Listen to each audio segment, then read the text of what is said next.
Hello everybody, welcome to this tutorial of mixing drums. My name is Sjoerd and today we're gonna mix some drums. My colleague Joe Brunig from BIMM Hamburg is a drum tutor there and he is going to record some drums and send over the stems to me so I can mix them and do some things with it. Here we go. So Uwe recorded some drums and have a listen. So he sent me some recordings. I prepared a live set. He did a couple of takes and I chose take number 2 as the best one. So just let us have a listen to how this sounds. Here we go.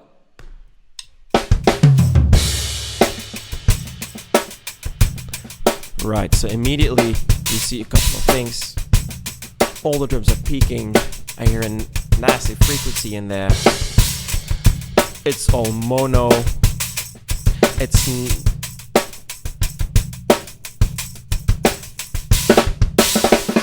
Right, so the recording is great, but we definitely have to mix some things in order to improve the whole sound.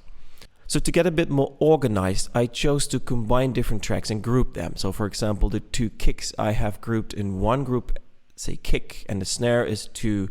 I've grouped the toms, I have grouped the overhead, just to create a bit more overview for myself so I don't get lost in all these different stems. So the first thing I use as an effect is a gate. Without the gate, the kick sounds like this.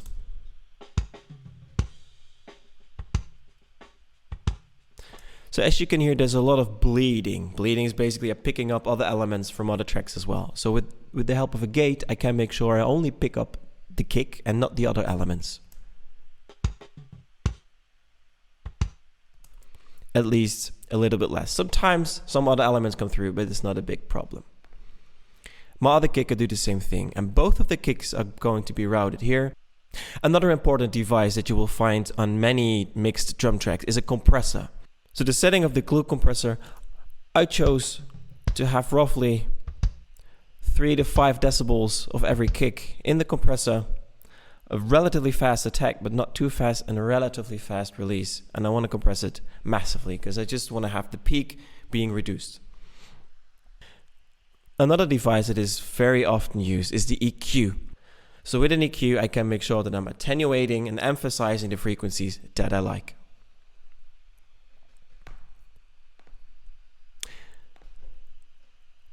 With the snare, I do relatively the same thing. So I have a gate, an EQ, and a compressor on both of the snares. Also with the snare top, I have a gate, an EQ, and a glue compressor. All these things are very straightforward. Hi-hat as well. With the toms, I do this.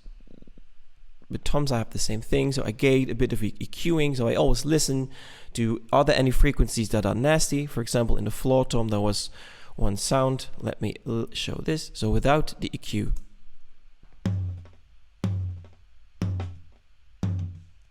So without.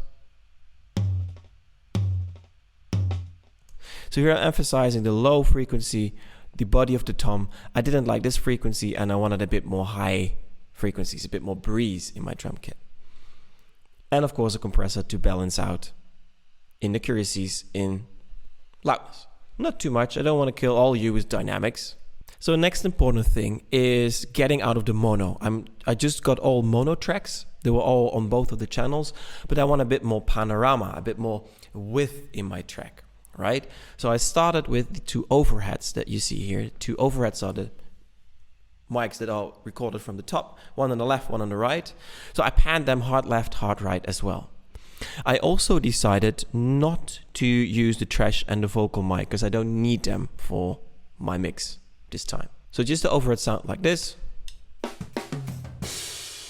And I chose to pan them. So immediately you hear some more panorama.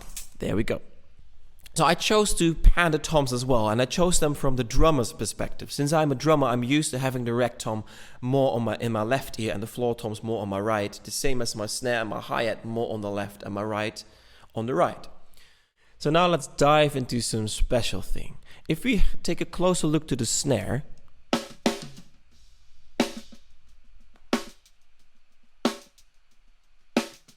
so with this send, I can give it some reverb, but there's something else going on. So first without.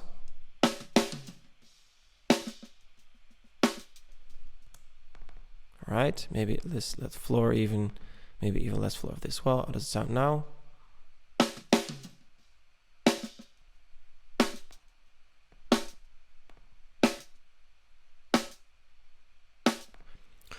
So let's dive into the snare, because the snare is pretty dry.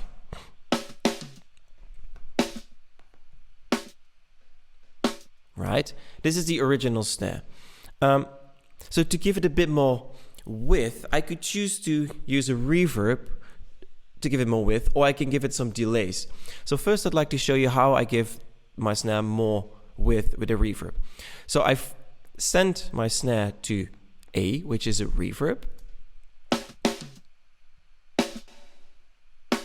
There we go.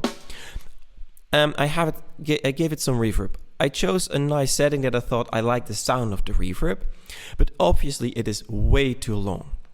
Since I cannot go that much shorter than 200 milliseconds with this reverb, there's a different trick that I do. Basically, I put a long reverb, but I am gating the reverb.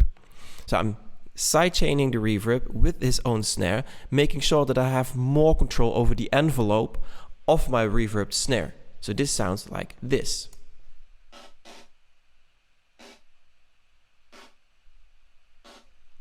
So you see it's relatively short, but it's a bit stereo. So I'm adding more stereo, so more width to my snare.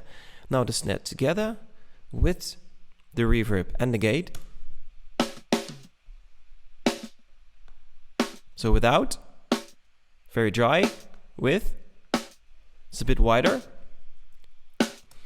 There we go. And additionally, I send a bit of reverb over on the whole drum kit, which is this one.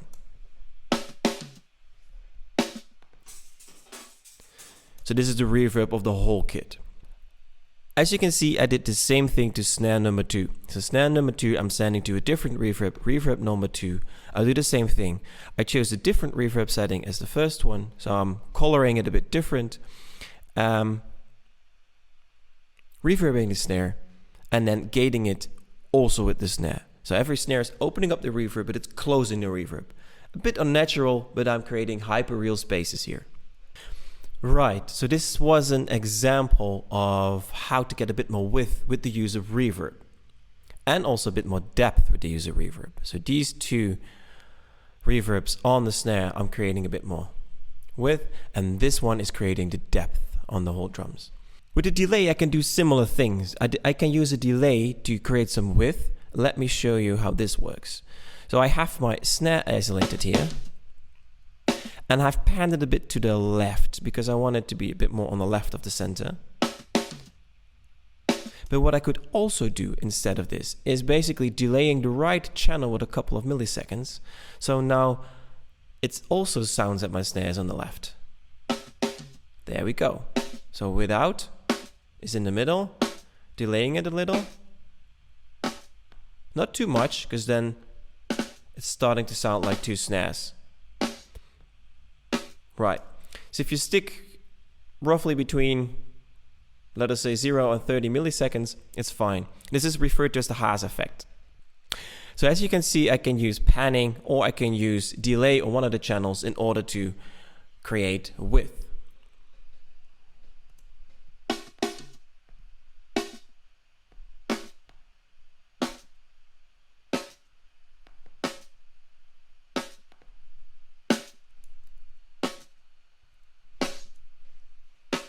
There we go.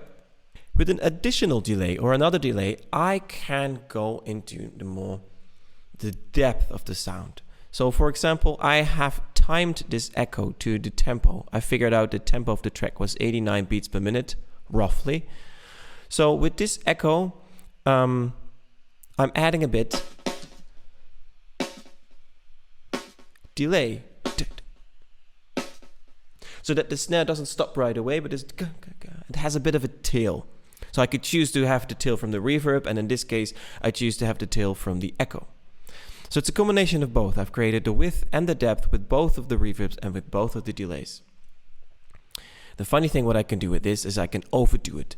Definitely in dub sounds.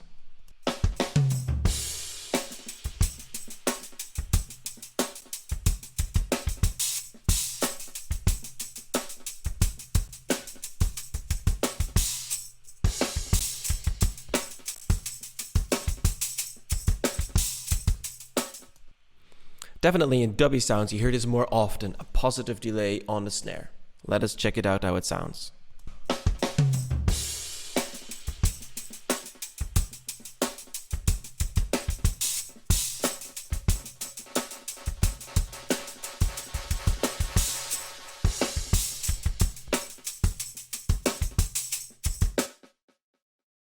So to conclude my story, being organized is very important, so you can choose what you want to do on which category. Panning things in order to get more panorama, and if you want to have more width and depth and give your drum kit even more dimension, the use of reverbs and the use of delays are very powerful. Short reverbs and delays to create more width, more longer reverbs and more delays to create some depth. If you time the delay, it's a bit more on the background. And if you overdo some effects, you bring it even more in the foreground with my positive delay. So I hope you liked it. Enjoy.